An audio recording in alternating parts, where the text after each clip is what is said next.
Why is that layer so salty? Well, it's the same salt as found in the Dead Sea. Probably because this airburst event pushed a massive amount of dirt, water, and salt over the landscape. A meteor explosion in the sky? If Tal el-Hammam really was Sodom, could such an explosion be the reason why the city is now buried in dirt that has a high concentration of salt? Some experts believe the answer is yes, and they point to the biblical story for further evidence of the connection between the destruction of Sodom and salt.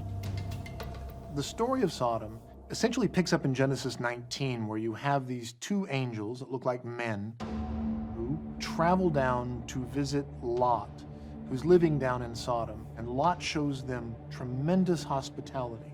And you're supposed to be kind to immigrants. You're supposed to be kind to foreigners, as Lot has done. God has decided to destroy the city because of its wickedness. So the angels grab Lot and his family, and as they're leaving Sodom, the angels give them the command, don't even look back. And then you have this fascinating detail where it says that Lot's wife turned and looked back, and she turned into a pillar of salt. What could be the significance of Lot's wife turning into a pillar of salt? Does this detail from the story support the theory that a meteor explosion in the sky buried Sodom in dirt and salt? Perhaps. But is a meteor explosion a natural event, or is it an act of God?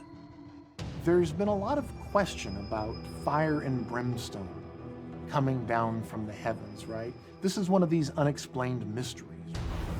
And there have been a lot of theories, and this probably has something to do with wanting evidence that proves faith. A lot of people believe in these stories, and archaeology can confirm them. I think from a point of view of science, as we look at the biblical text and we look at the statement of this was fire and burning stone from God out of the heavens.